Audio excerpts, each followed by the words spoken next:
Yawn. It's the name of the title. Yep.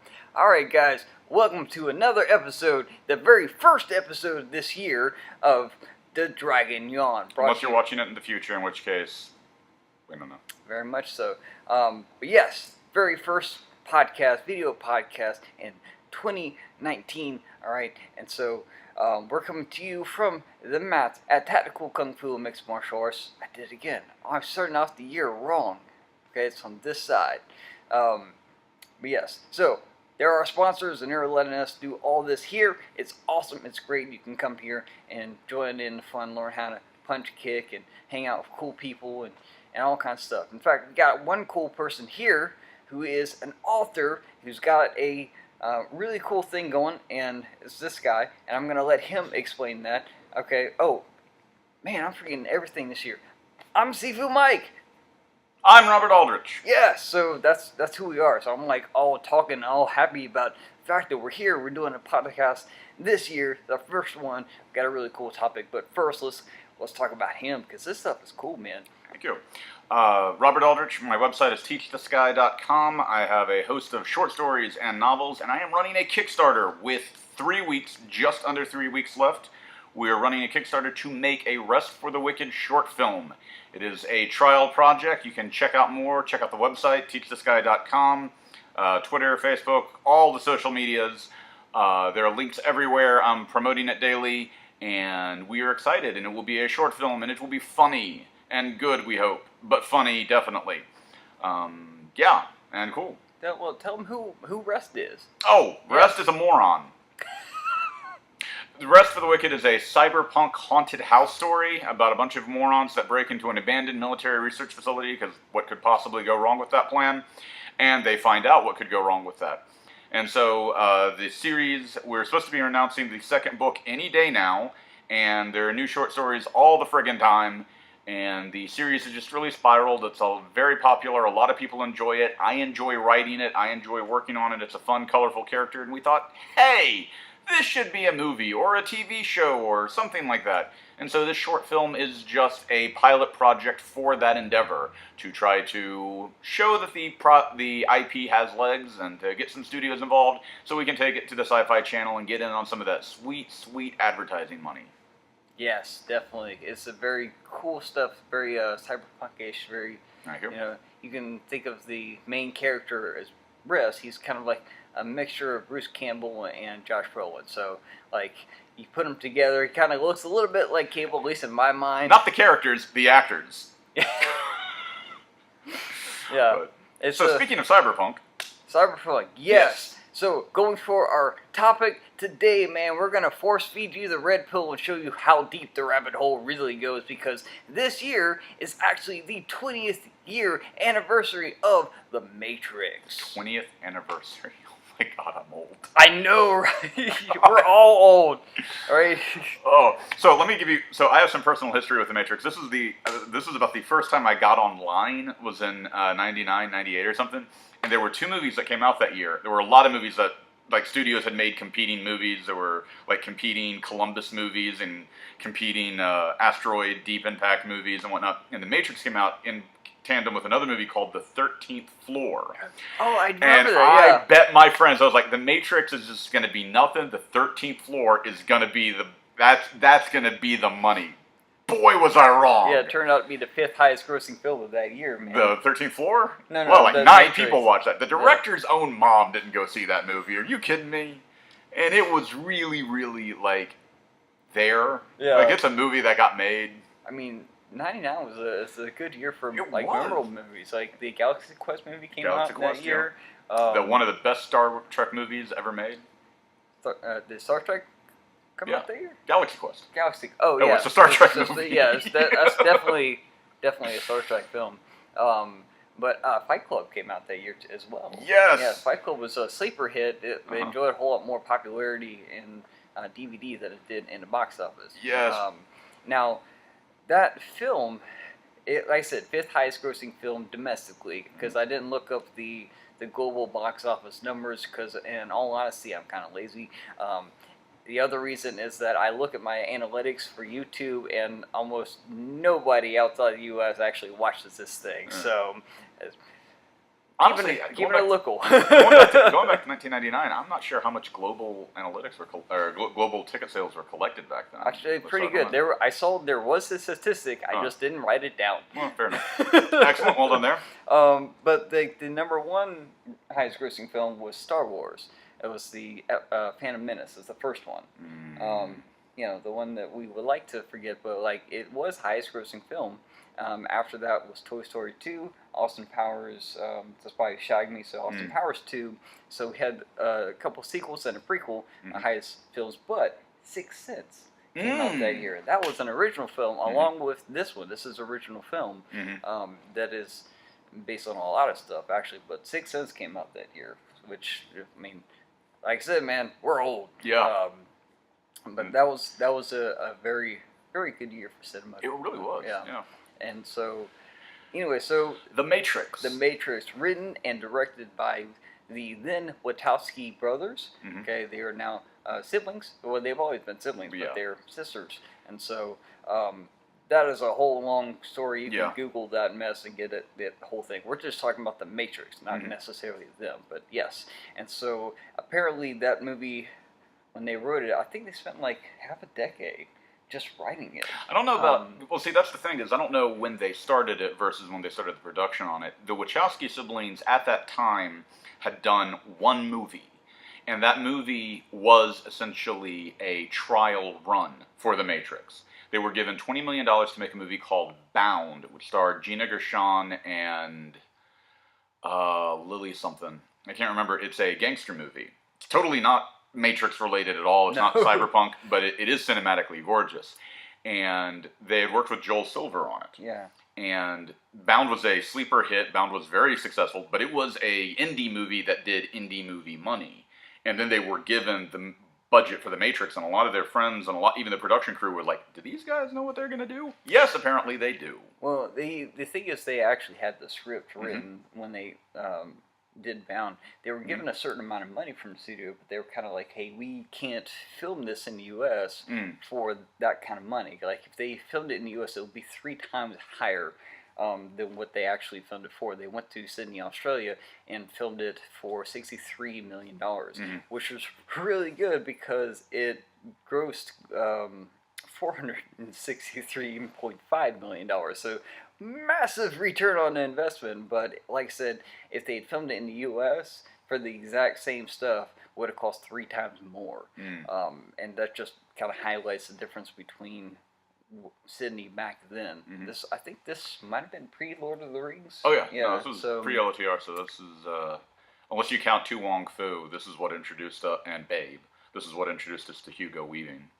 Yes, he was awesome. Okay, we'll get more on more about him in a second. I want to mention that it's the first DVD. When it came out on DVD, it was the first DVD to actually break 1 million copies sold in the U.S., which is huge. It was like the first widely, massively successful DVD. If I may? Yes. So, an interesting anecdote about that. One of the things that, during this time, you were seeing the console wars were heating up like never before. You had the Dreamcast and the PlayStation 2 came out. In Japan, and the Xbox and the GameCube had not yet come out, but the Xbox, the Dreamcast, and the PlayStation 2 were feuding for domination in Japan. And the joke was, what is the hottest game on the PlayStation 2? The Matrix. Because the PlayStation 2 could double as a DVD player. And in Japan, at least at that time, and colloquially as often is, space is a commodity. It is a very high premium in Japan. And as such, a appliance that could do 2 things for one helped it sell like hotcakes. The PlayStation 2's big selling point in America, too, was also the fact that it was a DVD player. And so this was the fact, it was a harbinger for the direction physical media was going to be going, and kind of like the Betamax versus VHS. A lot of people argue that the DVD won out over some of the other media styles because of things like The Matrix, because The Matrix went with DVD and not other medium. Yeah, so it was very popular, and very popular over the entire globe. I don't have those statistics, but it was huge. I think it also was like set a record for like the number of sales. Yeah. But in South America, like there were 3 DVD sales for every person. Maybe. It's on the internet, so clearly it must be true. right. But one of the things that I wanted to mention is that because the DVDs are so popular, it was translated to many different languages, right? Yeah. And you know, some DVDs they just are everything is in English and they have like the subtitles, but like for them they went above and beyond and actually translated the words that the actors are saying. So you would get things where the words don't quite might match the mouth, or they do, and the voices don't match at all, and you're like, well, why does this black guy sound like he's from Sweden? But those kind of things. Anyways, one of the things that I stumbled upon that I thought was absolutely hilarious. So there's this scene in the movie where Neo had just come out. Oh, by the way, 20-year-old film. We're spoiling the crap out of this film. We're going to talk about every aspect of this story. So if you haven't seen it, that probably means you're a little on the young side. Go see this film. I'm sure you can find it somewhere. It's been out for a while. If you search for this by Matrix, just check out the little links up to the side or here on the video. There's probably going to be some cuts of it. Probably. The whole thing might even be on YouTube by this point. Heaven help us. Anyway, so Neo gets freed from the Matrix. He's sitting down at the dinner table with all the people. They're eating this slop, right? And they're talking about how food in the Matrix may not necessarily be food. And the guy's like, what this reminds me of is tasty wheat. And that's what he says in the English version. In the German version, somehow, I don't know how, tasty wheat got translated to Sex Krispies. I don't know how you make that leap. How do you go from tasty wheat to Sex Krispies? I can There's understand a part of a balanced breakfast somewhere in there. I can understand Rice Krispies kind of thing, but like Sex Krispies, it's like it's like you can take that a step further in Sex Crispy treats, but like I don't know, man, it's just seems very odd that like the person who was translating this didn't look at the context of the scene or the rest of the dialogue surrounding it.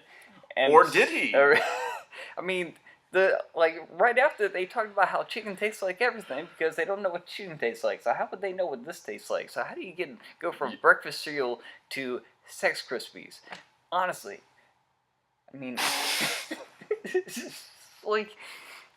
No comment from. No. not I'm leaving that one alone. Leave me a comment on the thing and explain to me how you can make that leap because that seems like. Please do. I want to read it. Yeah. How do you go from tasty wheat to Sex Krispies? A part of this balanced breakfast. It's just maybe that's like a German thing. I don't know. Maybe they're into that. So I want some bacon and some Sex Krispies. Well, yeah, I do too, but come on. It's like Oh. That's the wish list of every guy who's married. Oh. No, I don't think it needs to be every married guy. That's the wish list of everyone. Anyways, so, moving Matrix. on to some of the casting. I just thought I'd put that out there, man, because like I said, that was You're putting yourself out there for the Sex Krispies. Exactly. Gotcha. That's going to be the thing now. We're going to get, like, every holiday, we're going to be getting, like Rice Krispie treats for... Yeah. They already have the green Rice Krispie treats and the red Rice Krispie treats for Valentine's Day. What color would these be? Oh, pink, of course. They would be pink? Oh, I don't know. God, I feel bad for even saying that. Jeez. I know. Lord. Oh, you're going to cut this, right? You're going to edit this, aren't you? Breast Cancer Awareness. Sure, that's the direction we were going. Also called Sex Krispies. Because they can stand for both. We're going to hell. Pretty much. So, casting. Beautifully cast film. This is amazing. There's a lot of really good actors in there. This is actually Carrie-Anne Moss's. She played Trinity. This is her first role ever. Like, this was the first time, this movie was the first time she'd ever seen herself on screen, which is pretty impressive, considering how well of a job she did. And so there are just a lot of people. We have Lawrence Fishburne. We have, of course, Keanu Reeves. And we have Hugo Weaving, who's just really one of the best villains, I think. Like, hands down. Mm-hmm. He's an amazing villain. Yes. Just the portrayal that he had of that character, Agent Smith, over the course of 3 movies, even still, man, just absolutely beautiful. And you don't need to have this kind of sympathetic understanding of him. You're just like, this is a cold-hearted machinery AI kind of thing. Like, so he did a really good job. I'm super excited about playing this character just so he can have a neutral accent. And I think he patterned it after Walter Cronkite. I believe it. Yeah. So, but yeah, much better villain than that. That half-assed, grimace-chinned purple alien from that Avengers film that like nobody saw. Oh yeah, nobody saw it. Yeah, it's not popular. Like half the globe saw that. So Lawrence Fishburne at this point, I don't know how he was really still best known for Cowboy Curtis from Pee-wee's Playhouse. Really? And he definitely started to move on from that. He played the college admissions professor in Boys in the Hood. Oh, about to say Boys to Men is the band. Boys in the Hood, I think. And so he was really starting to blossom, but he was still a second tier actor. This is going to be one of the movies that was really, really going to propel him forward. And again, it did kind of help put Australia on the map as far as being able to produce high-end talent. They had at the time Nicole Kidman was the only real talent to come out of Australia. Oh, that's true. And you're gonna have a couple of years later, you're gonna have Wolverine. Oh, Hugh Jackman. Yeah, Hugh Jackman's gonna come out. Russell Crowe was still not a couple of years later, like 1 year later. X-Men came out in 2000. I thought it was 2001. Okay, it's 2000. Anyway, but so yeah, Hugh Weaving is going to be the harbinger of a lot of that again, unless you count Nicole Kidman, which after the most recent movie she did, where she's the mob informant. Whew, boy, that's impressive. But anyway. Yeah, I've always liked her acting. She's really good, but like there's really underrated. Very much so. But what's interesting is the character for Neo. They kind of shopped around for a bunch of people. They wanted Ewan McGregor, but he was busy doing Star Wars, of course, #1 highest grossing. So that's a big thing. Then they also wanted Johnny Depp, and I forgot why he turned. I think he was busy doing something else. He may have been working on Pirates of the Caribbean at that point. It's possible, because I know they were in production for that for a while. But the crazy one, the story that has been floated around a lot, is that they actually approached Will Smith about this. And he turned it down because he didn't quite understand it. And I don't blame him, because there's a whole lot to it. In fact, the Wachowskis wanted their cast to be able to explain the philosophy of this entire film. So they like had required reading, had all these philosophy and economic books they had to read in order to even read the script. And so you can kind of imagine big movie stars like, I don't want to do this. I'm going to go do Wild Wild West. Right? Allegedly, Smith, that sounds more plausible. Allegedly, Smith was really, really worried about getting typecast for sci-fi, because he had just done Independence Day, he had just done Men in Black, but then he goes and does Wild Wild West. Yeah, he does a character who was normally white portrayed, but that was actually the number 17th highest grossing film of that year. So like that's massive trade. So that's like the big story. I love actually going through and rewatching Matrix and picturing Will Smith delivering all of Neo's lines, and they're totally different. Because like if you've seen enough movies like I have, you can kind of picture certain actors have certain mannerisms and how they deliver lines, and when you just visualize him saying that, you're like, oh, that would have been really funny. Another thing that I absolutely think is great. The Matrix with Hancock. With Hancock, Will Smith. The drunk hobo superpower. I'm sorry. Oh yeah. The dude has range. Yeah, he does. Yeah. White guy cowboy character to drunken superhero hobo. There we go. Anyways, they considered Samuel L. Jackson for Morpheus. That would have been interesting. And I know for a fact, because I actually read a recent article or interview from him, and the reason why he has so many acting credits to his name is because he has this philosophy of never saying no to anything. And so if they had approached him, if they had offered him, he probably would have said yes. I believe he was doing something else at the time, which is why he wasn't in there.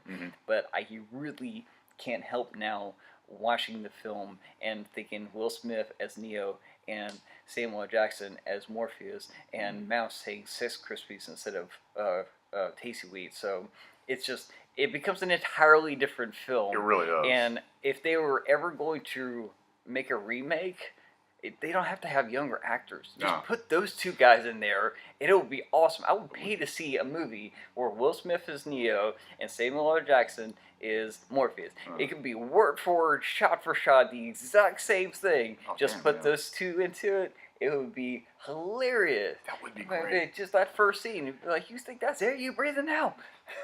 That would be great. Like, I don't think Sam Jackson and Will Smith have done a movie together, have they?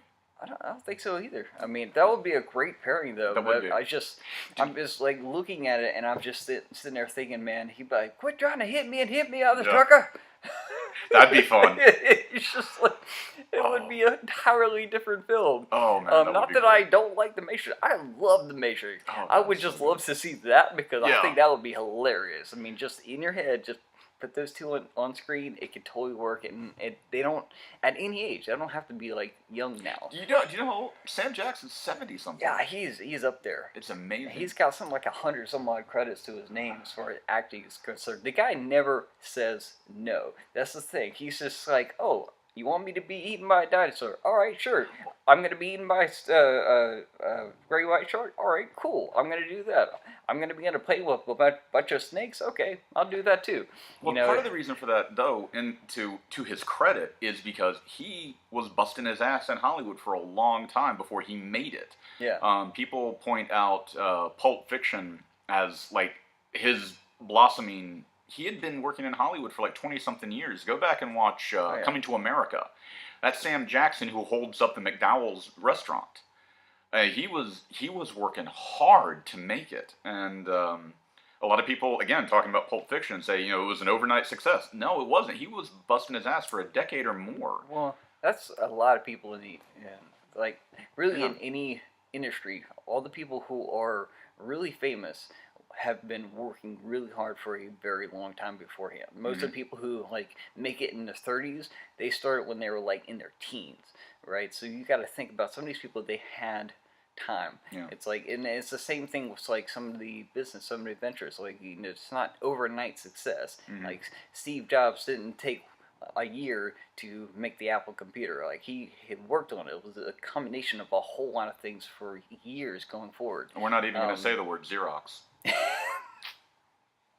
Yeah, okay, so let's go back to talking about my Kickstarter here for a second, okay? So let's say this Kickstarter takes off.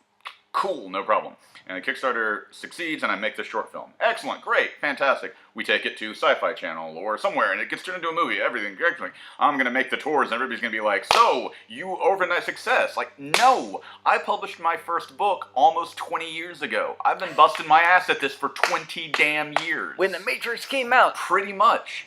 And so he was right in the game, doing the same thing. Trying. I do think that it's a testament to a lot of these people. Not Will Smith. Keanu Reeves plays Neo. Plays John Anderson. John Anderson. Yeah, John Anderson. And he had been, doing movies for a while, almost a decade. He did Bill and Ted's. Actually, I think he started in the late 80s. Yeah. He did the 2 Bill and Ted movies. He did an awful performance. I like him a lot now, but he was terrible in Dracula. But he was also in Point Break, which was a good film. Yeah, and he was also really underrated in Much Ado About Nothing, where he played opposite Denzel Washington. And so a lot of this cast comes to it with this amazing pedigree. And then you have Carrie-Anne Moss. She was a complete outlier. But man, does she deliver. Oh my goodness. So, great cast. Yeah, so it's a phenomenal story. But again, it's really, you find the footprints in a whole lot of different things. They kind of borrowed a lot from a lot of different things. It was really good writing, but it very much highlights the fact that there is nothing new underneath the sun, right? If you think you come up with some original, odds are there might be someone who came up with something similar but different at a different time. And so it has gone on. I think there's at least one lawsuit afterwards when it came out. Someone saying, "Hey, you ripped off my idea." I'm like, they didn't. I mean, they depends on the idea, but yeah. Yeah, I mean, they did borrow a lot of stuff. I mean, there's hints of Buddhism, Christianity, Hinduism, Judaism, Judaism. That's the word I'm looking for. Remember, I've got one language and can't pronounce half of it.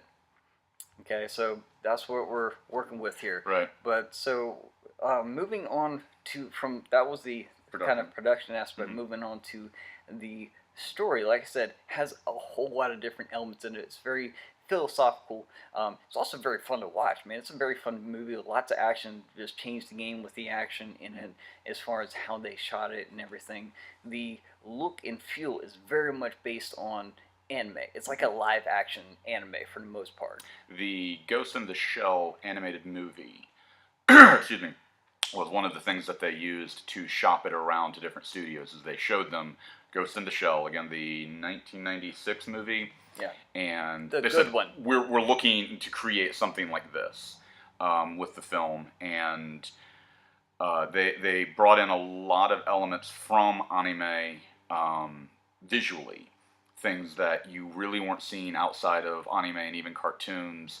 Bullet time, which was absolutely revolutionary. Oh yeah. They hadn't been doing stuff like bullet time since the silent film era, and that what I'm talking about is the fusion of video cameras with still cameras and combining them, because that's how bullet time was achieved. Yeah. Is this very special harness using still cameras instead of video cameras. Yeah, it's a very complicated process that we're not going to go into because now they all do it in a computer program. Right. And things. But back then, man, they worked a whole lot on this thing, and it was revolutionary, and it looked good. Yeah. And that's the whole idea behind most movies. It's just, we're going to make something that looks good. And that's the whole reason why, like, I have him on the show, because he makes me look good. All right, my hair looks phenomenal when I'm next to him. Very, very true. So yeah, the Matrix, that people joke about it as being philosophy 101 because it is at its core, outside of being a kung fu movie, it is a wonderful action movie set in a famous philosophical treatise called The Allegory of the Cave, written by Plato, who was a Greek philosopher. The notion being, how can you know what is real? The Rene Descartes wrote, Descartes, whatever, how the hell you want to say his name is. I think, therefore I am, that guy. Yeah. A lot of that's going to come into play here as well. And you're going to have Gnosticism come down to the point. People mistake Gnostic and agnostic as being religious terms, and they're actually a little bit more philosophical. And it is whether or not you can know a thing. Not perceive it, but can you know a thing? And that's figures prominently into the Matrix, especially with the Oracle, who is a great, great character and a lot of fun because she's a wise woman who bakes cookies, and anybody who bakes cookies can't be all bad. Yeah. I like her character. It was a shame that the actress passed away after that movie. It's still a good character. But that movie, what I really like, what stands out to me is just the emphasis on personal choice, right? There's a whole lot of choices in this film, and a lot of them are 50-50, right? We talked about the red pill at the beginning of this thing. He was offered a red pill or a blue pill, okay? With the red pill going out of the Matrix, and then blue pill staying in the Matrix. And he was offered that 50-50 choice. There's a whole bunch of Wasn't it the other way around? Blue pill to leave the Matrix. Oh, no. Red pill to leave. Yeah. Okay. All right. Yeah. Somebody didn't rewatch the film before this podcast. I did. podcast. I just pay attention to that part. I was too busy watching his glasses. Man, that's a very cool, like... Yeah, again, going back to taking notes from anime and cartoon, a lot of what the Wachowski brothers at the time, were trying to capture were cinematic effects you could not do in live action. You could only do in animation, whether you're talking about cartoons, anime, whatever. And the glasses, Morpheus's glasses, are a great example. Nobody in their right mind would commit to that level of detail outside of animation, and they did. And it's a great effect. And now everybody does Yeah. that. And what we're talking about is just the reflections of everything that he's seeing, you're also seeing. Mm-hmm. And so it's almost like looking in a mirror for the most part. It's having a mirror in a shot, but you're seeing through his eyes, through Right. somebody else's seeing, having the whole thing. It's a really cool technique Right. and used beautifully in this movie. This movie, like, excellently looks good, just for the most part. But yeah, like I said, a lot of 50-50 choices. Even in the very beginning, before the whole thing starts, like Mr. Anderson is given a choice of like, hey, you're either going to quit or you're going to do this and show up on time. So it's like a 50-50. He's always giving 50-50 choices the entire time. And I just love that idea of personal choice. I love the fact, and I'm probably the only person that reads that much into the line, but when the kid says there is no spoon, I'm freaking like, that's awesome. All right, it's only there because you believe it to be there. It's all in your mind. It's just like, if you believe hard enough, all right, you can do anything. That's what I love about the story, is that it's all about your personal belief. It's not about the things that are in front of you kind of thing. It's all mental. And even looking at sports are about 90% mental. If you think that you're going to lose, then there's a good possibility you've already lost, right? And so you can't have those kind of thoughts in it. It's all mental game, right? Even some of the, like, supposed religions and chi and everything, most of that can be attributed to mentals. Like, you believe it's going to happen, therefore it happens, right? And that's what this whole movie is about. It's like, what is your perception of reality?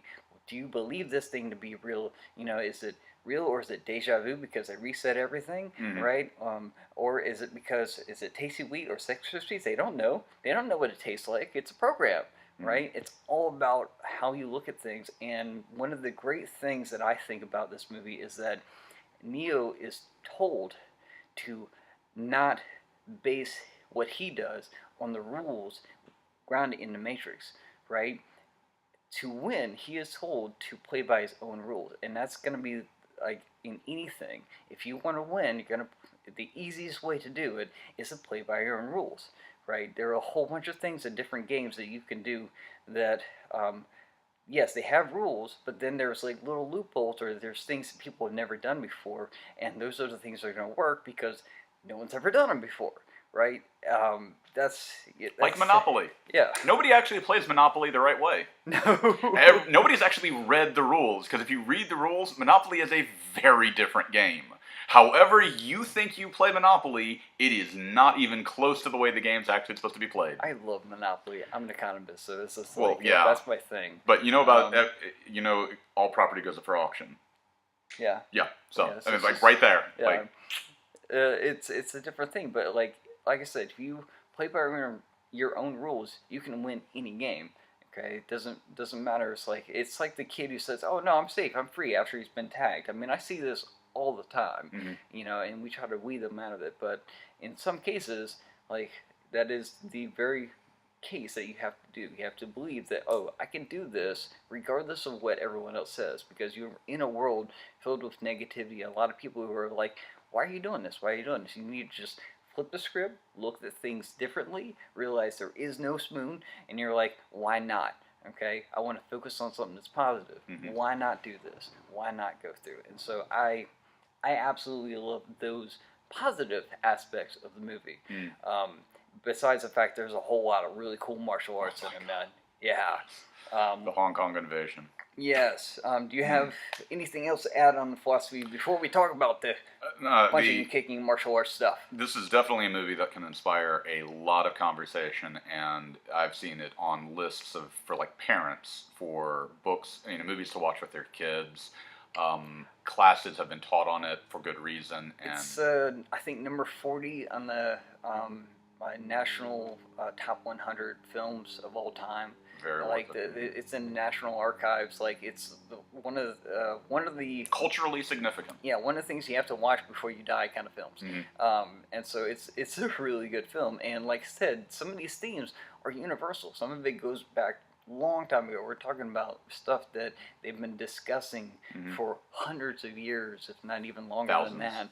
And so like even now, 20 years later, that movie still holds up. I mean, with the exception of the fact that they have Sexy these Crispies. Sex Krispies, phone booths, and these little hardline phones. Like I don't know how well that movie could be made nowadays because there isn't a hardline anything, and there certainly isn't a phone booth. But it's really cool. Other than that, it totally holds up. All the philosophies, everything is totally there. Which actually does beg the question, like, how would they do that nowadays? Which part? The whole, like, since there isn't a hard line, what would they do? Oh, then you'd have to make a change. I'd say just don't make a change. Like, you're still phone booths. We got phone booths around here. There's not a phone in them anymore, but... Yeah, but then how would it work? Oh, if, like... Well, see, that's an interesting thing. We're deviating a little bit from the topic, but, like, you want to have a phone line, like, you want to have a hard line phone in your house for natural disasters. Because cell phones go down quick. Hard lines are actually surprisingly hardy. Even if you lose power, the phone itself is powered by the actual phone line. And so we're filming in North Carolina. This tkfmma is located in Durham, North Carolina. We get a lot of hurricanes, and they're getting worse. And so it becomes a natural disaster safety protocol to have a hardline phone. So I don't think I don't think you need to go that far for something like that to continue to work. But you just don't have a whole lot of hard lines out on the street, kind of thing. Like I said, I haven't seen a phone booth in forever. Yeah, it's kind of like in Superman, the story with the guy who can fly and can lift planets and everything. Now the most implausible part of it is the fact that there's a newspaper that turns a profit. Yeah. But yeah, so let's go back to the Hong Kong invasion. So coming out of in the 1990s, more and more, because of globalization, more and more like Chinese films and action movies from outside of America were coming into America. And it's really, really clear when you consider a movie like Mortal Kombat, which I think was 96, to Rumble in the Bronx, which was 97, 98. Okay? Mortal Kombat was choreographed by Robin Shou, who had a good martial arts pedigree, but then you're going to have Rumble in the Bronx, which is going to be choreographed by Jackie Chan and his stunt team.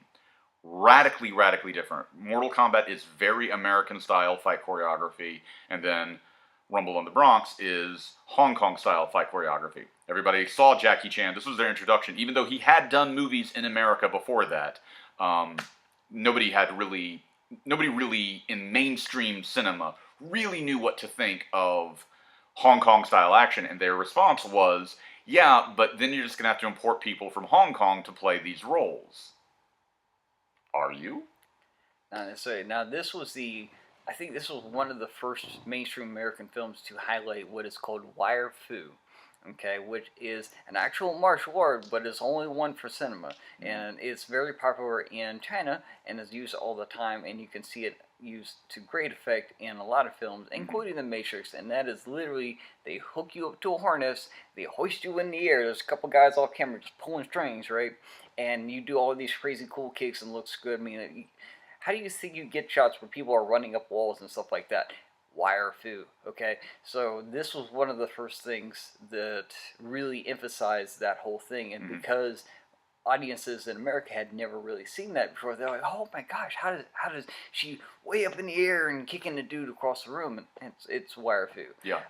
Hang on, but details. I hear people in the comment section already going crazy. So wuxia is not wire fu, or I'm sorry, the other way around.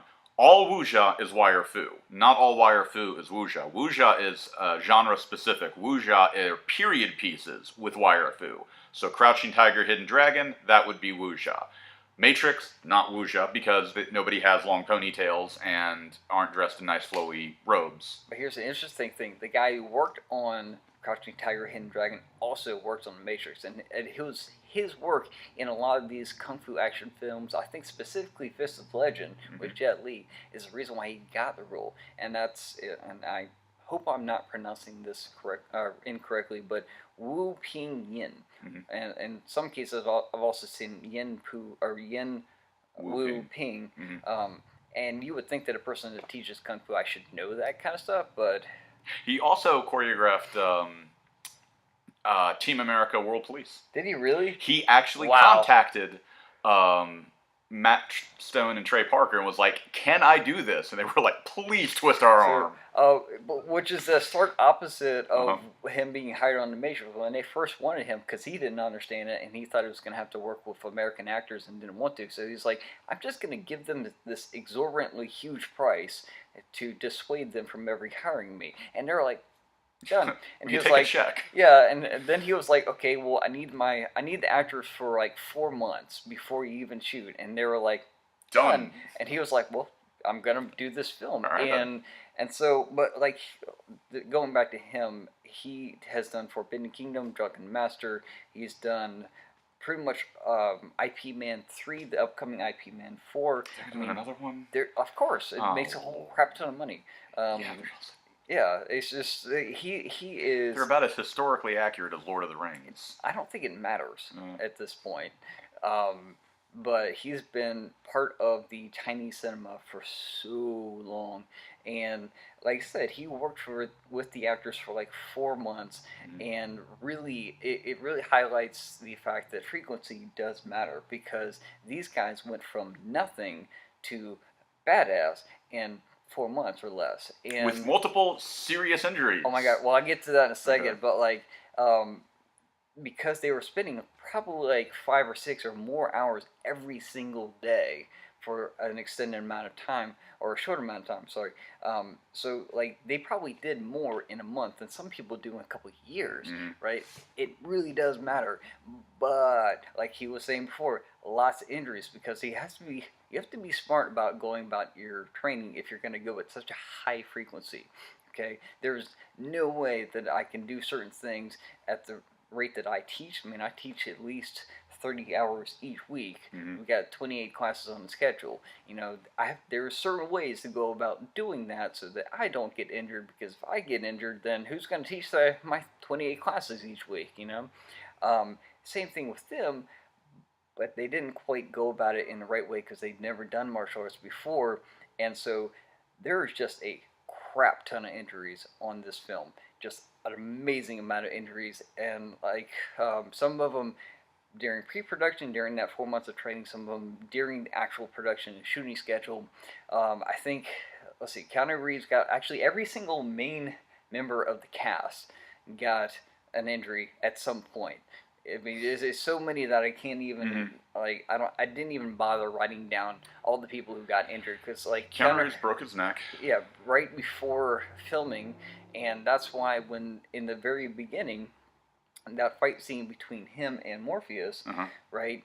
He doesn't do a whole lot of kicks because he couldn't do a whole lot of kicks. So actually rearranged and re-choreographed it to make sure that he can still look good, but not necessarily do a whole bunch of kicks. Same thing, Hugo Weaving injured his hip and in the training, and they just rescheduled everything so that he can heal up before he has to shoot the scenes, which is why when he fights Neo has more kicks, because Keanu Reeves had more time to actually heal up. And why Agent Smith throws a lot of punches. Yeah, and so it's one of those things. Even during the production, Carrie-Anne Moss got, I think it was her leg or her ankle. It was something. I think it was her ankle. She got injured, and instead of fessing up and saying, "Hey, I got injured," because she was afraid, it being her first acting role that she was going to be recast, she didn't say anything. She toughed it out for the whole production, and then it was like, "Oh, by the way, I hurt my ankle." Afterwards, let me put a cast on it and limp to the premiere, kind of thing. It's just a crap ton of injuries. Like the stuntmen got seriously injured. I mean, it's just. This is also not that abnormal. The human cost of action movies is really high. Yeah, it's just it's not abnormal for stunt people. Oh yeah. But I think this is one of the first times where they had the actors doing the stunts, and so like that's one of the really cool things, is that these actors are performing all these really cool, complicated moves, and it looks really good. So it definitely paid off. But like I said, an amazing amount of injuries. Just a crap ton of injuries. Many. But I would never wish harm on any person, but it's hard to look at the final product, the Matrix as a whole, as a cultural institution, as a film, as a work of art, and not say, "Oh, man, that was kind of worth it." Oh, because yes. holy crap.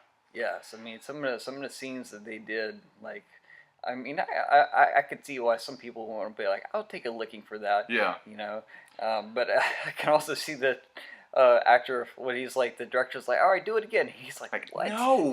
It's like, really, Yeah. really? Like, you do it again. Like, I can barely breathe. I think you broke something. Man, but it's The Matrix stands the test of time. It is absolutely phenomenal. Everybody can go through and nitpick plot holes and whatnot, and yeah, you could say you can spin the plot a little bit and say Morpheus and his team really are terrorists. There's a lot of things, but that's the sign of a good film, that there's a good discussion to be had. And that also leads back to the villain is often the hero of his own story. Right. So according to them, they're not terrorists, but according to other people, they might be terrorists. It's all about perspective. It's how you see your reality, right? Which is not a flaw in the film. That's It's by design. It's about the deliberate. philosophy of it, and it's Yeah. about. And I try not to say this often, but anybody who actively like badmouths the movie, like if you don't like the movie, that's fine. I totally get it. But anybody who's like, oh no, it's not a good movie, they are mistaken. I'd say I've never heard anyone bad. I've heard a couple of people, and it was Really? like, yeah, and they were the people who are like, yeah, Citizen Kane's great, but it's not that good. Like, oh, shut up. Oh no, Cinnamon. But that's what I mean. It's like a perfect film. The Matrix is Like they have classes on that. yeah, and I then took they a have class classes on on the Matrix. I didn't take a class on understandably. that. I would have loved the class on that. This is unquestionably, again, the praise that has been heaped on it in the 20 years, since it was made, it deserves. Oh yeah. And I totally think it could come out now, and I totally think it can make more money because of inflation. You know, you got stuff like the Avengers film making billions of dollars. Mhm. If this came out now, this would also make billions of dollars, and it wouldn't have to feature a kind of shoddy villain. I don't like Thanos that much. I'll be perfectly honest. I think he could have gone all the way, but he didn't. Right? He's just kind of, I'm gonna have everything. You know, it's just. But I think if you put that I much, didn't know where we were going. Okay. if you put that much into something, I think you should at least go all the way and finish it, right? You know, I think he's just pissed off because he found out he was a love child of Homer Simpson and an Oompa Loompa. Yeah, man, totally. He's sitting there going, Oompa. No. Struggle and lie. I will snap my fingers and half of you die. Oh God. Yes. I feel so bad. I feel great. I'm glad. I'm gonna go watch The Matrix. Yes, it's very good. I'm gonna watch it and visualize Samuel L. Jackson as Morpheus because that's awesome stuff, man. I'm gonna watch it and watch Samuel L. Jackson and imagine him as Trinity, because the movie's a lot more fun. Oh my gosh. You know, he would do it too. He'd be like, you want me to play Trinity? Yeah. Put me in black leather. Like, just put some zeros on that check. I don't think you would have to do that. I don't think he would do true. it. He'd probably... And don't give us that look. Don't give us that look. You know exactly what you do if they put a couple of zeros on that check. You do it too. Don't play that game. Yeah. I'd do it for a Bojangles gift certificate. It's bow time. Yeah, or Bowtown. Bowtown? I don't know. Bowtown Roasters. There we go. It's like they really should sponsor us as much as I. How much business we had up there? Yeah. Oh, every week. So that's The Matrix. Definitely check it out. Check it out and watch it and visualize Will Smith and Samuel L. Jackson because that is really funny. You know, Hollywood, get on that. Yeah, exactly. You know, Samuel L. Jackson was once a member of the Volt Clan. Yeah, definitely. You know, hearing him interrogate people was awesome, dude. He'd be like, don't make me go learn any more on your ass. Like, I'd seriously spot you up. Vulcan neck pinch the shiznit out of you. Yeah. Yeah, totally, man. Yeah, live short and suffer, because I will forever be your end.